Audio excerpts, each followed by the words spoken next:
The tank had been leaking for 2 years. Neighbors had complained in writing. Children scraped molasses off the rivets and brought it home.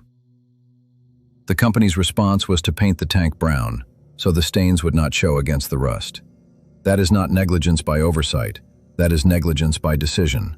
Someone chose the color. Someone signed the work order. And when 58 feet of steel finally gave way on January 15, 1919, that someone was nowhere near the waterfront. Welcome to the grim archive. Tonight's file, the Boston Molasses Flood. The United States Industrial Alcohol Company, USIA, built the tank in 1915. The site was a plot of land in the North End, Boston's most densely packed neighborhood, home to Italian and Irish immigrant families, small businesses, and a firehouse that sat less than 100 yards from the structure. The tank was enormous, 90 feet across, 50 feet tall, designed to hold 2.3 million gallons of crude molasses, raw material for industrial ethanol. Wartime demand was surging. The government needed alcohol for munitions, and USIA needed to move fast. Speed, as it turned out, was the one thing they prioritized. The man who commissioned the tank was Arthur Gell, USIA's treasurer, not an engineer, not a structural inspector, a financial officer whose expertise was balance sheets, not load-bearing steel. He oversaw the tank's construction personally, accelerating the timeline, approving the design, and later signing off on its structural soundness. No licensed engineer reviewed the completed structure before it was filled. The tank's walls were later found to be roughly half the thickness that standard calculations for a vessel of that size required. That finding would not come for years. In 1915, the tank was simply declared ready and filled. From the first filling, the tank leaked, not in a way that could be called ambiguous.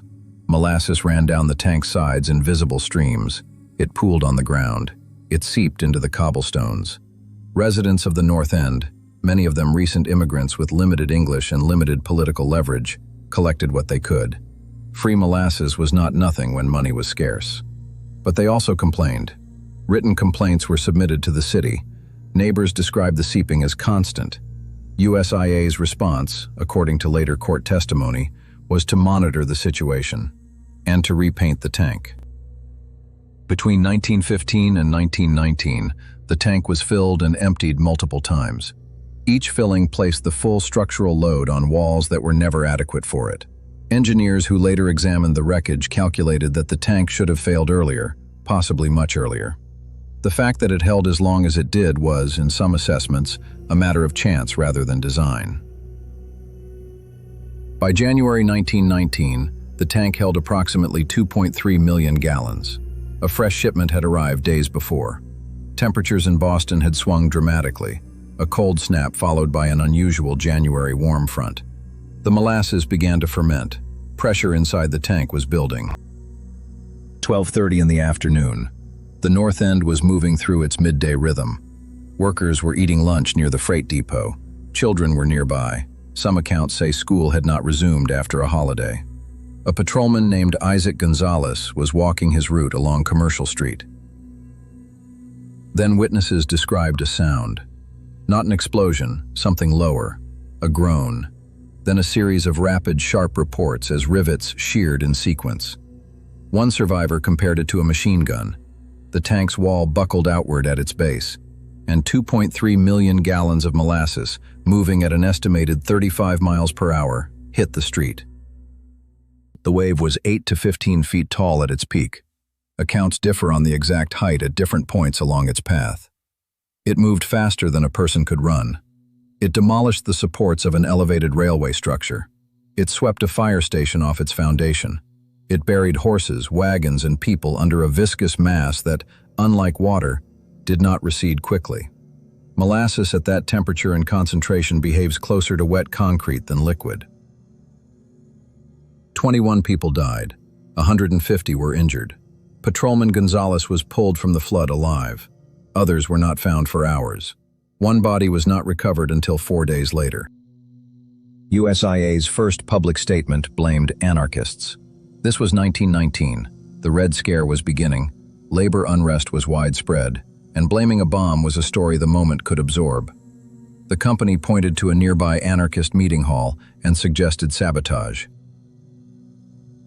There was no evidence. None was ever produced. But the claim served a function. It shifted the frame from engineering failure to political violence, from corporate liability to external threat. It bought time. It seeded doubt. And in the weeks that followed, as Boston began the slow, costly process of cleaning molasses from its streets, a process that reportedly took months, USIA's legal team was already preparing its defense.